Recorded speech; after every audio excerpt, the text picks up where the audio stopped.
That's pretty obvious to say, but we got to take some small steps towards that, and European football obviously would be a step forward, and we got to keep pushing. Hi Michael, I was just wondering on that point of leadership, what conversations have you had with the likes of Jason and Omar, and kind of understood some of the Glazer family might have been there yesterday, also Jim, so what have those conversations been like kind of in your new role? Yeah, I've spoke to Jason an awful lot and working closely with Jason and Omar as well, and over the last few days we spoke a lot, as you'd imagine, and yeah, the owners, the ownership group were in and around it. It was nice to see them and meet them yesterday and have a small chat with them. You know, they're taking care of business in some ways. We were able to share a few things, so wished us all the very best, and it was good to see them. Michael, I was going to mention to you when Ruben Amorim left, one of the things that he said in his last press conference was mentioning about Gary Neville and the players, and clearly Roy Keane has immediately waded in.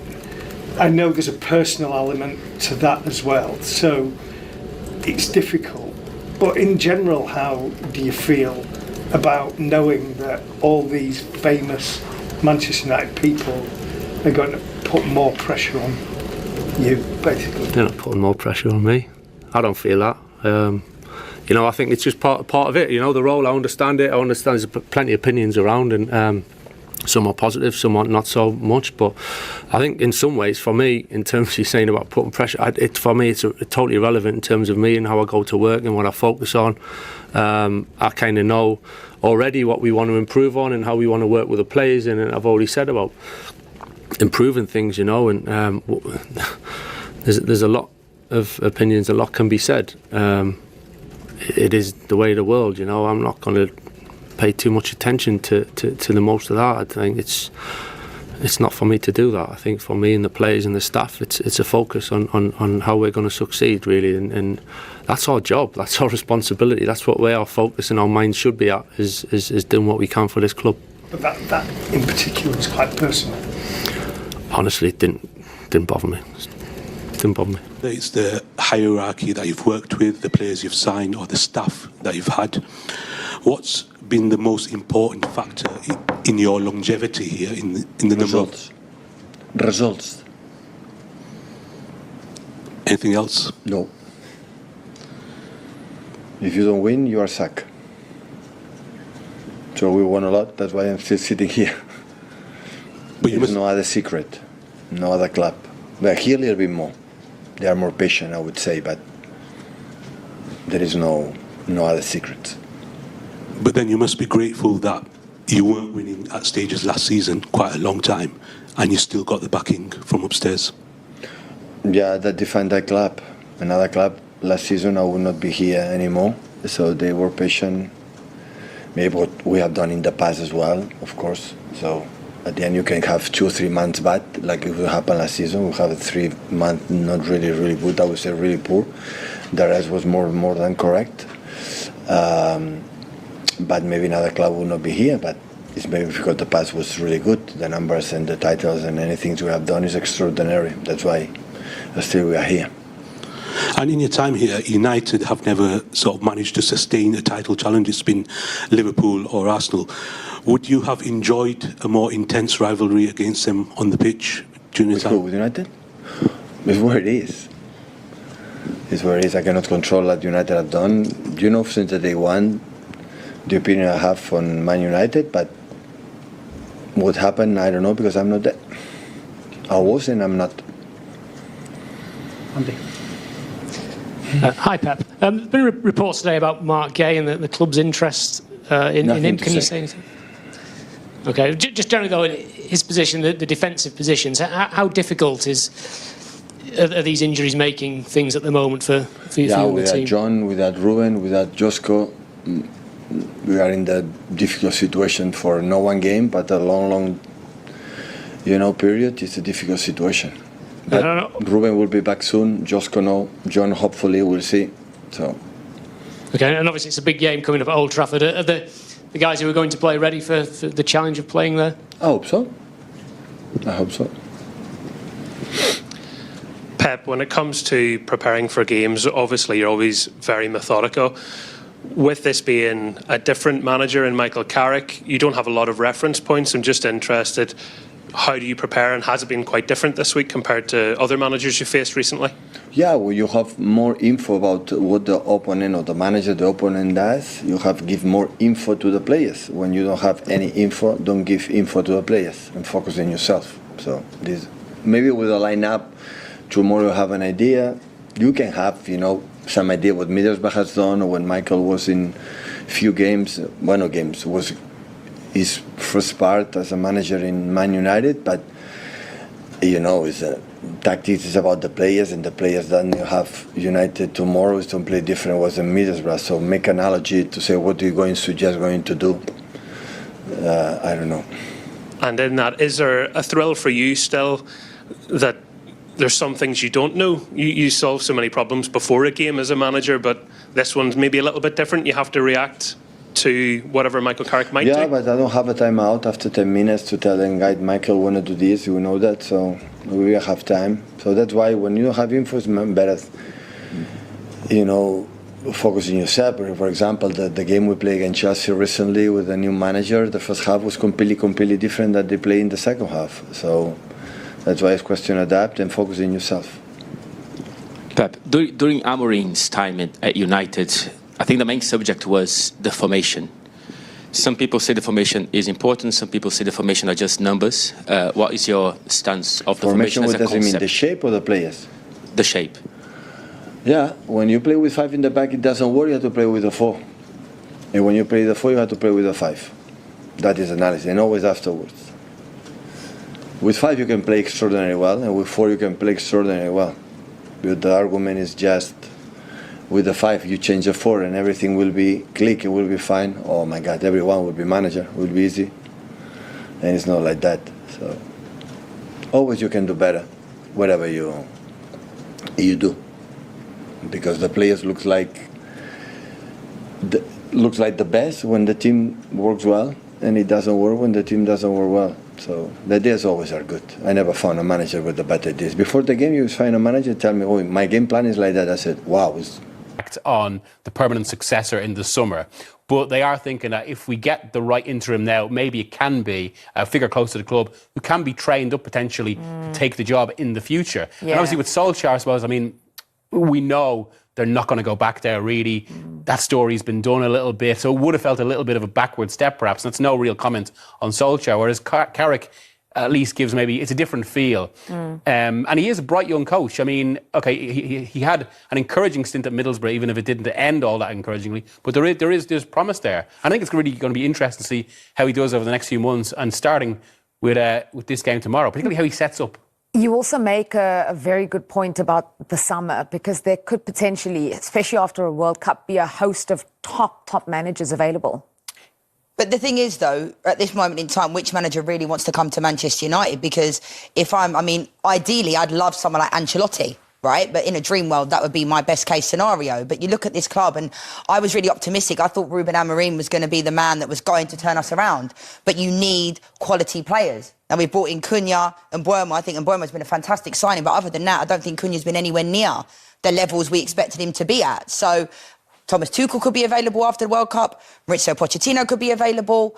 But I just think, you look at the way, this is a whole other story in itself, but Real Madrid, Xabi Alonso goes, Arbeloa goes straight in there. Manchester United are thinking on their feet, aren't they? There's no real plan in place. Well, that's it. And I suppose one of the things, had they got Solskjaer in particular, it would have just, that's where they were 5-6 years ago. When obviously, as you say, Sir Jim Ratcliffe buying the kind of minority stake was supposed to signal a new future. It seems like they keep taking backward steps. Now, I've been, obviously, as a journalist, been kind of writing on this the past 2 weeks, talking to people around the club.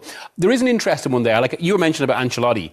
And from speaking to someone at United, they were saying, as promising as they know that Amorim was as a coach, and let's not forget, before he joined United, everyone in Europe was looking at him from Liverpool to Barcelona. But what was put to me is, with a club like United, or of that size, you don't really know how they're going to respond until they're in the door. And now there's maybe a little bit of a feeling that for all Amorim's promise, he just maybe wasn't quite ready for a job of that magnitude, as we could see in some of the decisions. Also, one thing that has been stressed to me a lot, but only time will tell on this, is that the club feels the structure around the manager is completely different now than it was in October 2024. They feel they've got more of a structure. They've made like big appointments, and on recruitment as well. They're talking about how we won't see the effects from this for a little while yet, but they feel they've got a recruitment structure much more data-led, something like the way the best-run clubs do it in that regard. You're giving me hope, Miguel, but I think the way that Manchester United has been run in recent years, the recruitment has been abysmal. I do think, regardless of the structure, a club like United does actually need someone that can carry the weight of what it is. And that's why I suppose you are talking about coaches then like Tuchel. But if they go for Tuchel, I mean, he obviously wants to be in the World Cup till the 19th of July. That's quite late in the summer. Yeah, fair enough. Good point. I want to go back to another point you made, which is also very interesting. What will we see in terms of setup in the Manchester derby from Carrick? What do you think he'll change immediately? What's your feeling about what he can change immediately? Well, we know his system he likes to play, but I think fundamentally he knows the heart and desire. All Manchester United fans want to see is players given 110%. And I think, you know, you look at Manchester United this season defensively, and that's why I don't always blame Ruben for everything, because I don't think individually the players, if they look at themselves and think, have I been good enough? Nowhere near at it. The midfield hasn't been good enough. The back line hasn't been good enough. Haven't been scoring goals. It does help now, and Bournemouth and Ahmad are going to be back. But defensively, in a back three, you've got Heaven, so inexperienced, you know. And these missed chances from Sesko. Yes, he's decent, been decent of late, been putting the ball in the back. I love this ball from Casemiro, by the way. And Sesko has to do better there. You know, I'll forgive Bruno Fernandes in this situation because 9 times out of 10, Bruno is the person that has stepped up. And I think Bruno is one of the only people at that football club that I think gets what it means to play for Manchester United, that heart. I know he divides people's opinions because they think he's annoying when he's always gone at the ref, but that's reality. Like, his stats don't lie. Yeah. When he's on the pitch and performs, it doesn't lie. And I think Bruno just magnifies for me what it means to play for Manchester United. So formation-wise, we know what Carrick likes to play, but I think who wants to stand up and be counted in these types of games? And we'll have to see if Michael Carrick can get a tune out of him. Yeah, Bruno Fernandes, an interesting question about him as well, because what's his relationship with Carrick? He's been the main man in this team. He's been the creator-in-chief across Europe's major leagues, in fact. Will he still have that role to play? Well, I mean, it has been raised how in Carrick's brief spell as a caretaker before, he didn't necessarily use Bruno essentially as would have been anticipated. And now there's another layer to that because, I mean, Bruno himself has spoken about this. The club wanted to sell him in the summer. I mean, we know about the issues in midfield. They do need to sign midfielders. I suppose the sale of Bruno would have funded another signing like maybe Baliba. And instead they've had to use him in the centre, which maybe doesn't necessarily suit him. And the talk is, that Amorim actually was key in keeping Bruno because of their relationship and because Bruno himself was considering it. So now things have changed, and it's hard not to feel we're getting to a situation where, Bruno could well leave this summer, which is a pity because me. Yeah, I mean, I think you're absolutely. I mean, we're talking about the weight of Manchester United and individuals who can carry that, and I think that is whatever people say about Bruno and his attitude and all that. He gets that. I mean, the BT we just ran there. Look at the quality. That assist against Liverpool. Like, I don't think people talk enough about his quality. You know, when he wasn't available, and also the fact that he's always available. In the 6 years he's been, I think he's missed 3 games. And have they won without him? No, exactly. So, he's got the quality, and I'll be really disappointed. I know a lot of people are saying, like Miguel just said, like, sell him and get more players in. But to me, Bruno Fernandes epitomises what it means. What does this mean for City, though? They'll be looking at everything that's happening around United, all these discussions going into this game tomorrow at lunchtime. What are they thinking? Are they thinking it's United are there for the taking? Yeah. Or would there be a worry about a new manager bounce? I don't think they will. It's Pep Guardiola, it's Manchester City. Everything resumes as normal, I think, for City. The quality shines through. Yeah. And I think it won't be, what's Michael Carrick going to do? The quality at Manchester City is on a completely different level to Manchester United. Well, I mean, the classic case with City as well, in that pretty much in every fixture involving Pep Guardiola as manager, bar recently the game against Arsenal in September, it's very much City that dictate how the game goes. They impose their approach on the game. Okay, Guardiola will make more kind of specific in-system tweaks to what the opposition do, but they impose their game. And that's been the kind of the recent history of the Manchester United, or the Manchester Derby as well, that United respond to what City do. It has occasionally worked quite well for them. At the Etihad, right? Yeah. Old Trafford. Yeah. But I suppose this thing with Carrick might have his own preferred approach, but tomorrow he just has to tailor that for what City do. And you do wonder whether it'll be that sort of classic game, keep it tight, try and hit them on the counter-attack. We've already talked about City potential incoming in terms of Mark Gahey, which will obviously come too late for this game if it does go through. But Antoine Semenyo already through the door, already making an impact. Yeah, and this is what happens at Manchester City, because I think players come into a team that isn't toxic. You know, they come, and there's not many players that come through that door at City and fail, are there? I mean, Jack Grealish, people could say maybe he failed, but for me, he didn't. He won the treble. Might not have got the best out of him.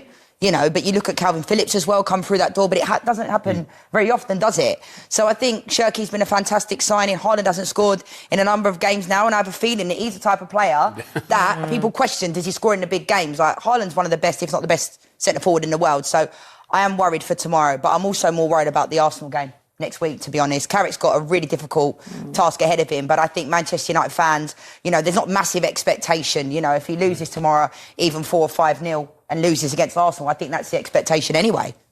Manchester City's defence, we've talked about potential incomings. That's because they actually have those 2 injuries, big ones, and they've had to recall Elaine.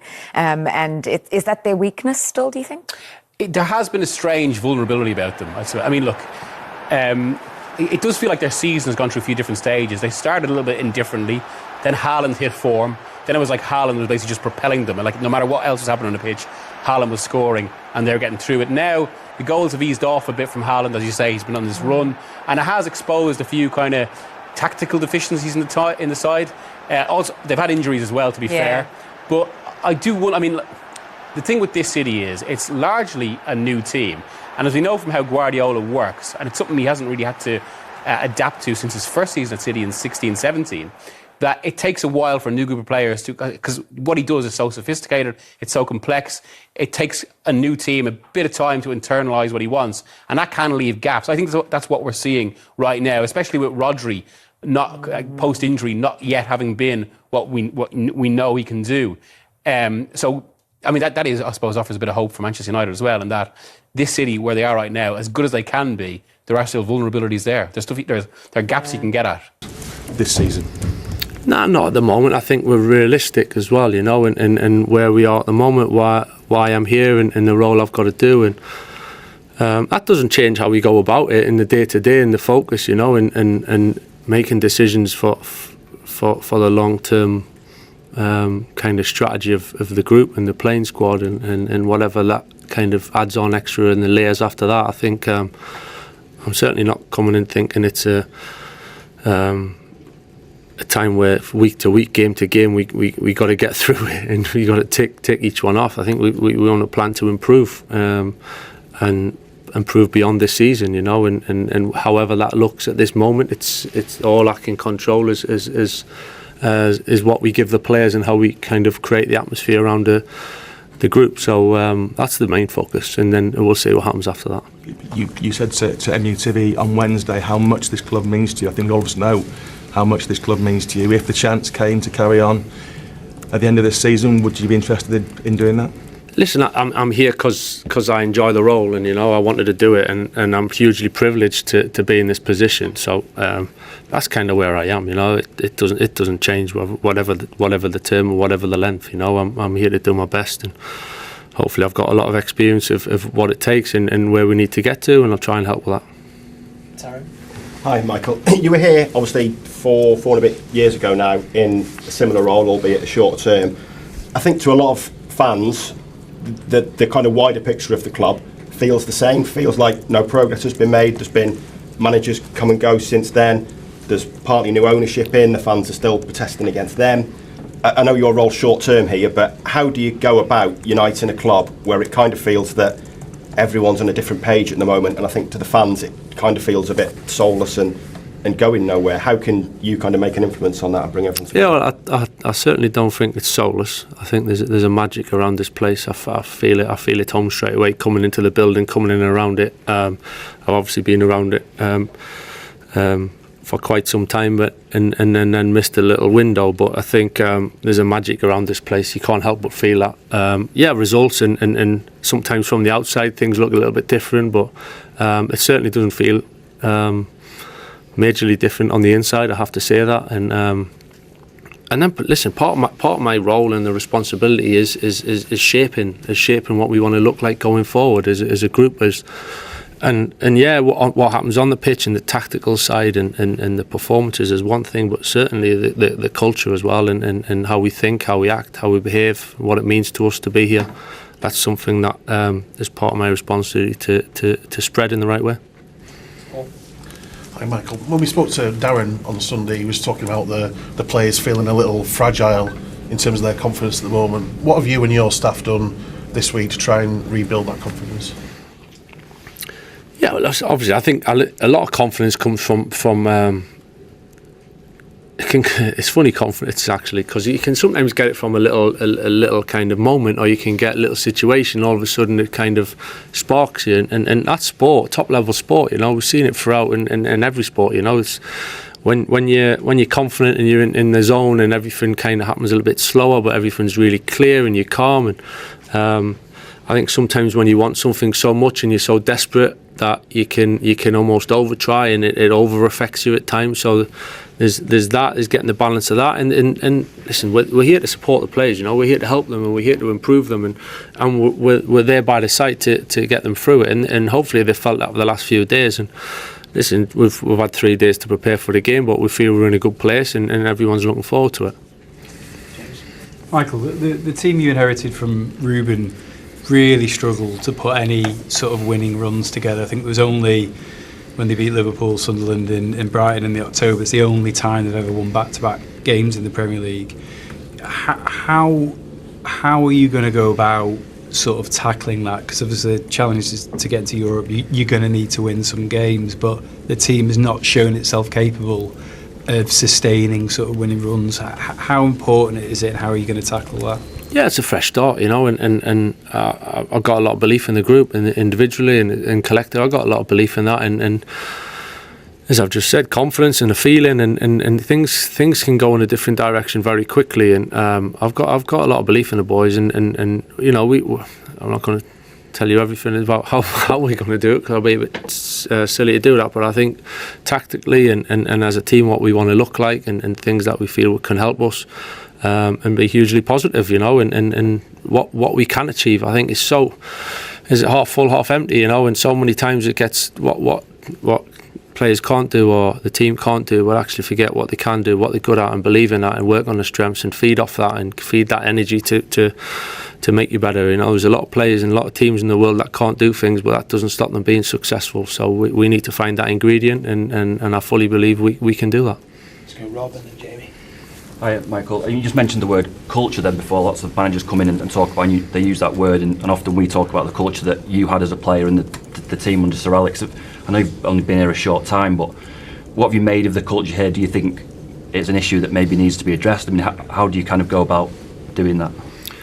No, listen, I've been back in this role for 3 days, and there's nothing that I've looked at and that's really red flagged anything. I have to say, it's been the players have been really good, willing to listen, willing to learn, wanting to do better for the club, wanting to put better performances in. That's the feeling I've got. The support staff and everyone's desperate to do well, as I've just said, and we need to channel that. And of course, listen, the culture is something that it's what happens day to day. You know, it's not something I sit here and talk about and a few words here and there, and it makes it sound good. It's how you behave and what you end up doing day to day. So that's something we got to build. But certainly at the moment, I feel it's a good place, and the training ground's been a really good place. And we need to make Old Trafford tomorrow an even better place, and with the help of the supporters as well. And that's the magic of what we're trying to do.